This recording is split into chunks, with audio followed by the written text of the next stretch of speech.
আসসালামু আলাইকুম এভরিওয়ান। আমার আজকের রেসিপি হচ্ছে শীতল শুটকি ভর্তা রেসিপি। ভর্তা খেতে আমরা কম বেশি অনেকেই পছন্দ করে থাকি। আজকে মজাদার একটি ভর্তার রেসিপি শেয়ার করব। বিলেতি ধনে পাতা দিয়ে এই শুটকি ভর্তাটা তৈরি করলে আপনার পুরা হাঁড়ির বাতি কিন্তু শেষ হয়ে যাবে। এই ভর্তাটা খেতে এতটাই মজা।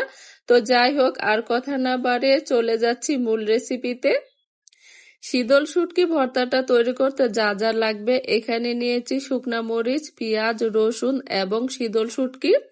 মরিচের পরিমাণটা একটু বেশি নিয়েছি, যে কোনো ভর্তায় কিন্তু ঝাল ঝাল খেতে একটু বেশি ভালো লাগে। এবং নিয়েছি 4 থেকে 5টি শীতল শুটকি। শুটকি মাছটাকে আমি আগে ভালোভাবে ধুয়ে তারপর পানিটাকে ঝরিয়ে নিয়েছিলাম। প্রথমে আমি মরিচটাকে ভেজে নিব। চুলার আঁচ একদম কমে তারপর কিন্তু মরিচটা ভাজতে হবে। চুলার আঁচ বাড়িয়ে কিন্তু মরিচটা ভাজা যাবে না, তাহলে মরিচটা উপর দিয়ে পুড়ে যাবে, ভিতরে কিন্তু বিচিটা ভাজা হবে না। আমি চুলার আঁচ কমে প্রায় 8 থেকে 10 মিনিটে মরিচটাকে মুচমুচে করে ভেজে নিয়েছি। এবার মরিচগুলোকে উঠিয়ে এবার পেঁয়াজটাকে ভেজে নেব। অনেক সময় কাঁচা পেঁয়াজও কিন্তু ভর্তার মধ্যে অ্যাড করা যায়, কিন্তু কাঁচা পেঁয়াজটা দিলে ভর্তাটা খুব সহজেই নষ্ট হয়ে যায়। 4 থেকে 5 মিনিট পেঁয়াজটাকে ভেজে তারপরে উঠিয়ে নিয়েছি। এবার ভেজে নিব রসুন এবং দিয়ে দিচ্ছি বিলাতি ধনেপাতা। এটার পরিমাণ বলছি না, যত পরিমাণে বেশি দিবেন ততই কিন্তু এই ভর্তাটা খেতে অনেক বেশি ভালো লাগবে। ধনেপাতা রসুনটাকেও 4 থেকে 5 মিনিট ভেজে নিয়েছি। এবার এগুলোকে উঠিয়ে অ্যাড করে দিচ্ছি পরিমাণ মতো রেগুলার রান্না করা সয়াবিন তেল। এবার চুলার আঁচ একদম কমিয়ে শুটকিটাকে ভেজে নিতে হবে। আমার হাতের কাছে কোনো রকমের লাউ পাতা বা কোনো রকমের কুমড়ো পাতা ছিল না। আপনাদের হাতের কাছে যদি কুমড়ো পাতা বা লাউ পাতা থাকে তাহলে শুটকি মাছটা কুমড়ো পাতার ভিতরে বা লাউ পাতার ভিতরে দিয়ে পেঁচিয়ে তারপর শুটকিটাকে তেলের মধ্যে ভেজে নেবেন, তাহলে শুটকিটা সহজে ছেঁচড়া পোড়া হবে না, খেতে অনেক বেশি ভালো লাগবে। আমি যখনই শুটকি মাছ ভাজি তখন চুলার আঁচ একদম কমিয়ে তারপর শুটকি মাছটা ভাজার চেষ্টা করি, তাহলে ছেঁচড়া পোড়া হয় না। ছেঁচড়া পোড়া হলে কিন্তু শুটকি মাছটা খেতে আর বেশি ভালো লাগে না। তো যাই হোক, চুলার আঁচ কমিয়ে মাছটাকে আমি মুচমুচে করে ভেজে নিয়েছি। এইবার শুটকি মাছগুলোকে নামিয়ে পুরোপুরি ভাবে ঠান্ডা করে নিতে হবে। আর এই তো আমি শিলপাটার মধ্যে মরিচ এবং পরিমাণ মতো লবণ অ্যাড করে দিচ্ছি। এবার অল্প পরিমাণে একটু পানি দিচ্ছি, তারপরে মরিচটাকে একটি বাটা দিয়ে তারপরে দিয়ে দিচ্ছি বিলেতি ধনেপাতা এবং রসুন।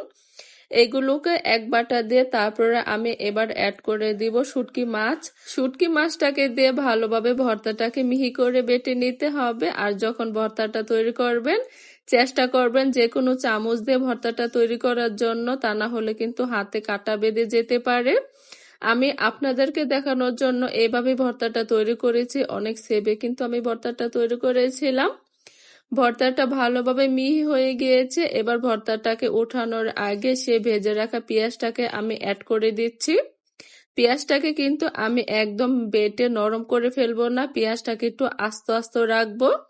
আমি যখনই বাসায় ভর্তাটা তৈরি করি আমি কখনোই কিন্তু পেঁয়াজটাকে একদম মিহি করে ফেলিনি।